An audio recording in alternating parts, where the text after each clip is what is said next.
Hey everyone, welcome to our special Mardi Gras edition of the Dana Joe Sports Show. Laissez le bon temps brûler, and as always, I'm Dan. And I'm Joe. All right, Joe. Just got done with the Super Bowl over the weekend, and for all you Eagles fans out there, I can commiserate. Joe and I are huge Saints fans, and we know what it's like to have either a flag or a no flag on a defensive secondary member go against us and end our chances at winning the Super Bowl. And because of that, I busted out the old school Saints flag beads. Of course, they're a different situation because the Saints were looking for the flag on the clear pass interference or also targeting that could have been called in the 2019 NFC Championship game in New Orleans. Meanwhile, this is one where, I think there's pretty much universal agreement. It's not a terrible call. It's the timing of the call that's bad. Plus, there's a lot of I would say ambiguity with the rule of how much contact you can have within 5 yards. Because if I were to sit here and put my big green machine on, idea on and fly Eagles fly and argue, and be like, well, why can't you make that contact? Because you're within 5 yards of the line of scrimmage. And how would you respond to that, Joe? That's the thing that I've been kind of confused about with this penalty. Yeah, that's a question you don't really have a good answer for.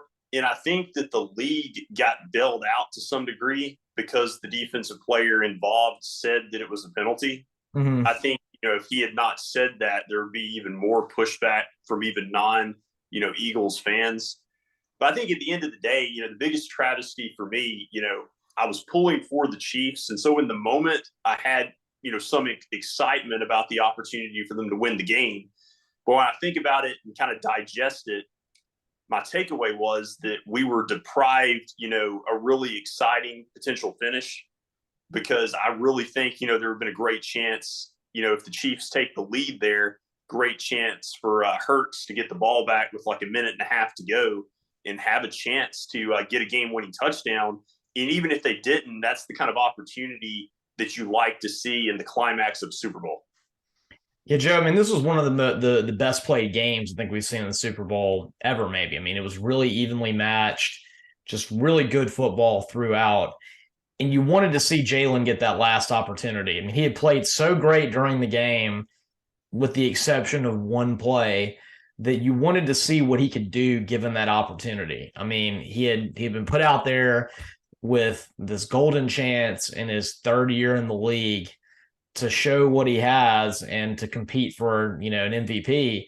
And he did it. He put himself out there and really, outside of his inexplicable fumble, just an incredible game. Over 300 yards passing, over 70 yards rushing, 3 rushing touchdowns. I think he had two passing touchdowns as well. And you just hated that you didn't get to see him with the ball with a minute and a half left to see if he could tie the game, take it to overtime, which I think an overtime in this one would have been excellent because, catch me if I'm wrong, they both would have had a chance to get the ball fully, right? I think they took away the stupid field goal rule, whether if you score a touchdown, the other team doesn't get the ball back. That's right, right. Both teams would get to possess unless you have a touchdown scored to win it. And I saw where Buffalo Wild Wings had a lot of promotions they were going to do if the Super Bowl went to overtime. So I think they were probably vastly disappointed by it. And I think, yeah, I felt just kind of like the game ended abruptly, kind of like we were all, deprived that potential exciting finish. And so to me, that was a major travesty. And I felt sorry for Eagles fans, to a large extent. Yeah, I did too. I mean, a lot of people will say, well, you shouldn't have blown that lead the way they did. Well, they did blow the lead, but they also, when they got down by 8 points, were able to come back and mount that touchdown drive and get the really tough 2 point conversion. Um, I think that showed how much faith they have in Jalen's running ability. They let him do that play, which kind of felt like everyone in the stadium knew they were going to run a counter with Jalen right there. And he still was able to bully his way into the end zone to get the 2 point conversion. Yeah, he's, in my opinion, kind of virtually unstoppable in those types of situations. Like, I really trust him with his legs with the ball. And so I thought that was a great play call there. Yeah, I think that when I look back at how the game played out, Dan, it was similar to some extent to Mahomes' previous Super Bowl win against the 49ers. Mm-hmm. Obviously Hurts played terrifically, but I also look at how the Chiefs had been behind most of the game. They were down by 10, I think, in the second half, and they had kind of played an ugly offensive game, and then they just kind of turn it on in the second half. And that's kind of what Mahomes did. You know, he ended up winning the MVP of the game, but his numbers by his standards kind of pedestrian. I think maybe he got 200 passing yards, you know, an efficient game, but not, you know, the 300 or 400 plus output that we've grown to expect. Absolutely. Yeah. I mean, I think he finished like 182 yards. I think that was what the final stat line was. It was like 182 with 3 touchdowns, no interceptions, which is huge. But the biggest stat of all, Joe, and the one that shocked me is 0 sacks. I was expecting the Eagles to get home on him a few times in the game because of what we saw with the Bengals game and with some of the earlier Chiefs games. Their offensive line wasn't the strength of this team. And they played an absolutely excellent game against by far the best defensive line in the NFL. Yeah, that was really impressive because that had been such an Achilles heel for the Chiefs 2 years ago when they lost in the Super Bowl to the Buccaneers, and they go out, you know, add some new offensive linemen. And I think that that was something they really were determined to do in this game as a hallmark of the game plan. They protected Mahomes. And also, speaking of protection and offensive line play, I came away almost feeling like they had a stronger running back arsenal because their backs like McKinnon and also the rookie Pacheco, like they really performed well in clutch situations. Yeah, they did. I was shocked at how well they were able to run the ball against the Eagles because that was something that really worried me about this game was the limited, pass catchers that they had and the fact that they were going to have to rely on all these limited receivers because they didn't have much of a running game. And instead, I mean, part of the reason that Mahomes threw for less than 200 yards was also because in the second half, they were able to run the ball really well with Pacheco and McKinnon. Right. And, you know, before the emergence of Pacheco, I was pretty adamant thinking the Chiefs were going to need to maybe spend their first or second round pick on a running back, but they may have a gem in Pacheco and maybe they can go add another, you know, wide receiver in the offseason. Yeah, absolutely. I mean, based on what I saw in the Super Bowl, I think more value would be gone with them trying to get another high level receiver to oppose Kelsey than it would be to go out and spend money on a running back. And that's, you know, the thing about this matchup, Dan, that's kind of cool for both teams. You know, disappointment, obviously, for the Eagles. I can't understate that. But at the same time, I think, if I'm not mistaken, they're going to have 2 first-round picks due to some previous trades in the upcoming draft. And the Chiefs have loaded up on draft capital with the Tyreek Hill trade. And so both teams with young quarterbacks have a chance to be here for a while.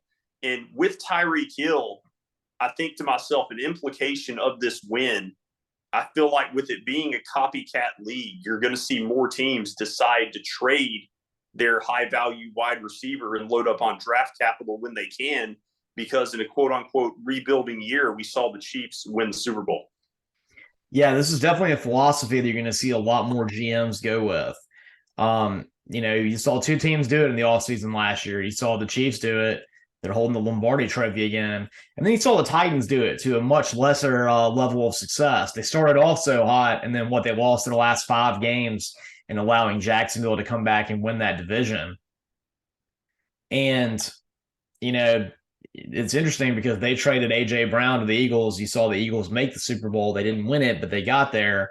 And the Eagles kind of spent all their money trying to do it for the now. They went out and got Ndamukong Suh, went out and got A.J. Brown. They spent all this money, and on paper they were the better team than the Chiefs. And you and I both picked the Chiefs to win this game. We kind of thought it might be a multiple score game, and instead the Chiefs showed that you can build for the future, especially if you have that gem at quarterback, and if you have the bully tight end, which is a matchup nightmare, and you can still win a Super Bowl.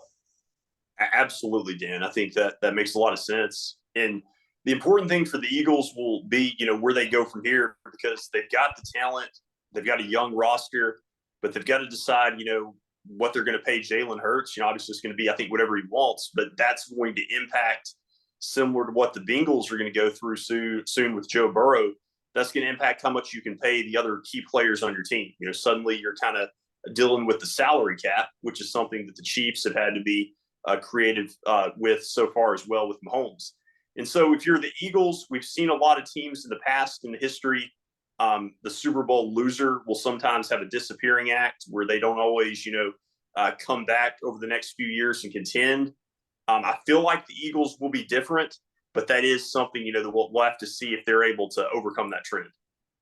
Absolutely. I mean, today I would say they are going to overcome that trend, but the trend is out there and it keeps happening over and over again. And there's a lot of good young talent there, incredible wide receiver room, a quarterback who I think really shone brightly on the brightest stage. And, it seems like the odds are in their favor, but we shall see. Absolutely. Joe, you mentioned how good the running backs look for the Chiefs. I really wanted to, comment on what I thought was an amazing, just unselfish effort by McKinnon to take that slide there at the end of the game, because that was something that, you wouldn't have faulted him at all if he scored a touchdown. He's never scored a touchdown in the Super Bowl before.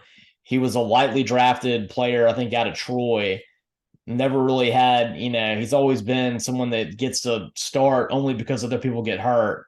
And he's got this opportunity to get the game-winning touchdown in the Super Bowl. And instead, he makes a heady veteran move, knowing that if he slides inside the one, I mean, Buckner could have made that field goal standing backwards and kicking it. And he knows that then Jalen Hurts and the Eagles don't get a chance to get the ball back. And he makes the move for his team and slides. And I've seen it all over Twitter. A lot of football coaches saying, I'm going to show this clip over and over again to my players to show them this is the way you act like a team player. Oh, definitely, Dan. I think that's very well said. And I think without a doubt that had such a profound impact on the end result of the game, because we know in the NFL, especially also college, even high school to some extent, if you give offenses in this day and age an opportunity, 30 seconds or more on the clock to go down the field, the odds are, they're going to do it, especially the way Jalen Hurts was playing. I mean, you give him a minute to go, even if you have the lead there, who knows, he's probably going to get a touchdown drive. And so I thought that was a great move there. And, the penalty obviously played a monumental factor, but it was very interesting and somewhat unique that the Chiefs were able to hold the ball at the end of the game as long as they did. I mean, how many times at the end of an NFL game do you see a team, give the ball back to somebody with quote unquote too much time left on the clock? I mean, you see it all the time. I mean, how many times has Tom Brady won games because somebody gave him the ball back with 38 seconds even? Yeah, last year for Mahomes, I think it was 13 seconds where they tied it against Buffalo in the divisional round. Mm-hmm. Yeah, I mean, and he was able to move about 60 yards to get into field goal range within 13 seconds. I remember that. That was amazing. So, yeah, I mean, great play, though, at the end of the day by McKinnon. Yeah, it was. And I saw all over Twitter with, of course, me being such an Auburn fan, our show's Twitter page gets a lot of Auburn comments. People being like, wow, if only if only Auburn's running back in 2013 would have done that against Florida State and, just ran it down and kneeled on the 1 yard line instead of scoring that touchdown and giving Jameis the ball back, then Auburn would have won the national championship in 2013. And that's something I remember watching that game because our defense couldn't stop Jameis, and he busts out this really huge run. Trey Mason does, who of course is a Heisman Trophy finalist.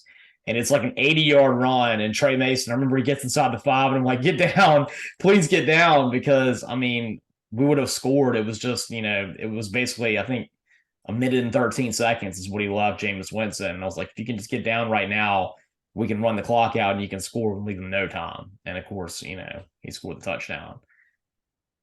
Yeah, I mean, you've got to score, when you can score. The only time I've seen it really not come back to bite a team, I think it was the second Giants-Patriots Super Bowl, where I think the Patriots, with about 40 seconds to go, let the Giants score just so they could have time, and the Giants just took the touchdown. Mm-hmm. And then the Patriots had a Hail Mary attempt at the end, but they couldn't, win the game. So, that's one of the rare occasions I can think where it didn't come back, to bite somebody. But to your point, though, it seems like in this day and age, you're much better served most of the time to milk that clock all the way down at the very end. Absolutely. I mean, especially if all you need is a field goal to win the game. Mm-hmm. Right. Um, Joe, the last thing I wanted to ask you about, with the Super Bowl last night is, what did you think about the halftime show? Was it one you were a fan of, or was it one that was a little man, in your opinion? I mean, I thought it was okay. I think that there was some nostalgia for me hearing some of Rihanna's music. There was especially some of the songs that were popular in high school and in college, and so I thought that was a cool aspect for me. But anytime it comes to you just critiquing choreography and things like that, and the music in general, I'm never the best person at that. But I never, as far as what I've read, it seems like a lot of people are like, oh, it was pretty good or okay. Yeah, I put it in the okay category. I mean, it wasn't my favorite one. I really liked the elevated stages that they had that kind of moved around, and the fact that you could put the backup dancers on the side stages. And I mean, how high they would lift the platforms. I did like that aspect of it. Yeah, that was cool. And I did think it was a clever, way to have that many backup dancers to distract from the fact that obviously Rihanna wasn't able to be as, physically engaging as she generally is during one of her concerts with a lot of dancing because, she was pregnant, and that's why they did it the way they did. And I thought they did a good job of working around that. The only question I would have had is maybe could they have chosen to put her on a different year and let her really be herself? And that's, I mean, I guess maybe they just, they didn't want to wait and they thought it was her opportunity, which obviously, I mean, she's earned it. And, I knew a lot of her songs, but there was even more that I totally forgot she sang they played during the Super Bowl. Right. I mean, she's made a lot of music. I mean, really going back to probably at this point the early to mid 2000s. Yeah. And the only thing that I was kind of expecting is I thought maybe they'd bring somebody else out because I thought that also would have been a very good way to make it where maybe she didn't have to dance or do as much stuff. So if you brought somebody else out there, maybe you bring somebody else out like an usher or somebody that can be a really good dancer that could have paired with her. And I think that might have also helped a little bit. In some Super Bowls, I feel like you'll have multiple performers. Like it doesn't just have to be one headliner. Yeah, so I mean, like sort of like last year they had their theme with Dr. Dre and Eminem and Snoop Dogg and Kendrick Lamar and all of them playing, and for the whole LA hip hop aspect and the Dr. Dre tree of rappers with 50 Cent too, and I thought that was cool, and I was kind of surprised that they gave Rihanna just the sole billing on this one. Mm-hmm. Right. Yeah. That's a good point. And Joe, let me say this: in terms of our lock of the week on the prop bet, we definitely hit it because it was 2.5 on how many times they're going to mention the Kelsey brothers, and I gotta say they've mentioned it at least 5 or 6 times. Yeah, that was something that was definitely repetitive. That's right. All right, when we come back, we're going to talk a locker room talk that's Mardi Gras themed. So make sure that everybody tunes into that. You can catch all of our episodes on Spotify. Subscribe to our YouTube channel, and you can see us live in living color and with beads on. And of course, you can always follow us on Twitter at DJ Sports Show. And as always, I'm Dan. And I'm Joe.